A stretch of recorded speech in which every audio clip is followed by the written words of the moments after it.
আগুনে পুড়ে যাচ্ছে ইসরায়েলের মধ্যাঞ্চল। গাজায় যখন আগ্রাসনের সব সীমা ছাড়িয়ে যাচ্ছে ইসরায়েল, ঠিক তখনই মধ্যপ্রাচ্যের কসাই বেনিয়ামিন নেতানিয়াহুর দেশ থেকে ভেসে এলো আর্তনাদ। ভয়াবহ দাবানল ছড়িয়ে পড়েছে দেশটিতে।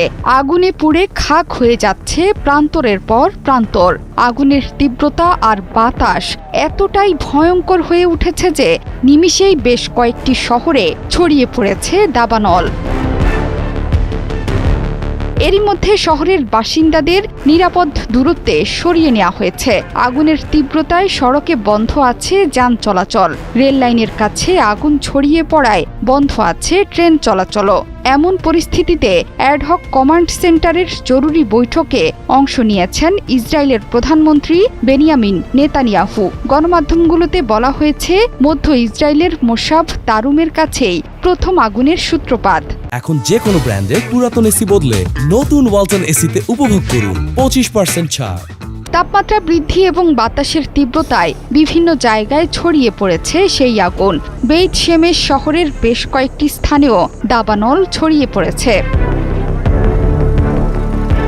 একে একে শহরগুলোকে গিলে ফেলছে ভয়ঙ্কর এই দাবানল। বর্তমানে নিয়ন্ত্রণের বাইরে চলে গেছে এই আগুন।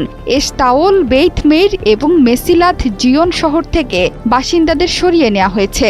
ভয়াবহ আগুনের ফলে সড়কের গাড়ি চালকরা তাদের যানবাহনকে ফেলেই শহর ছাড়তে বাধ্য হয়। জনগণকে সতর্ক থাকা এবং ক্ষতিগ্রস্ত এলাকা থেকে দূরে সরে যাওয়ার নির্দেশ দিয়েছে পুলিশ। দাবানল ছড়িয়ে পড়া এলাকা থেকে জেরুজালেমে যাওয়ার গুরুত্বপূর্ণ সড়কও বন্ধ করে দিয়েছেন তারা।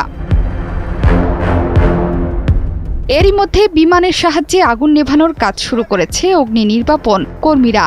আগুন নেভাতে গিয়ে 7 জন দমকল কর্মী সহ কমপক্ষে 9 জন আহত হয়েছেন। ফায়ার অ্যান্ড রেস্কিউ অথরিটির মুখপাত্র জানান, আগুন নেভাতে গিয়ে 9 জন আহত হয়েছেন। তাদের মধ্যে 7 জন দমকল কর্মী এবং 2 জন বেসামরিক নাগরিক। দাবানলের স্থান থেকে জেরুজালেম প্রায় 25 কিলোমিটার দূরে। এরপরও জেরুজালেমের আকাশ ধোঁয়ায় আচ্ছন্ন। বাতাসের মানের স্তর হ্রাস পেয়েছে। 6টি জেলা থেকে ফায়ার সার্ভিসের কর্মীর তালিকাভুক্ত করে আগুন নেভানোর চেষ্টা চলছে। তাদের সঙ্গে আইডিএফ সদস্যরাও যোগ দিয়েছেন। বেইত শেমেশের উত্তরে দাবানল নেভাতে প্রায় 110টি অগ্নি নির্বাপন দল, 11টি অগ্নি নির্বাপক বিমান এবং 1টি হেলিকপ্টার কাজ করছে। এছাড়াও ইসরায়েলি বিমান বাহিনী, উদ্ধার পরিষেবা এবং পুলিশ কাজ করেছে। দাবানলের ঝুঁকিপূর্ণ এলাকাগুলোতে পর্বতারোহীদের খোঁজে তল্লাশি চালাচ্ছেন কর্মকর্তারা। দীর্ঘ ও শুষ্ক গ্রীষ্মকালের কারণে ইসরায়েলে এর আগেও অনেকবার দাবানল ছড়িয়ে পড়ার ঘটনা ঘটেছে। একই ঘটনা ঘটেছে আমেরিকার নিউ জার্সিতেও। সেখানেও তীব্র দাবানলের সাথে লড়ছে মার্কিন জনগণ। যে কোনো সময় ক্যালিফোর্নিয়ার মতো রূপ ধারণ করতে পারে নিউ জার্সিও। জোহরা চৌধুরী, সেতু 71।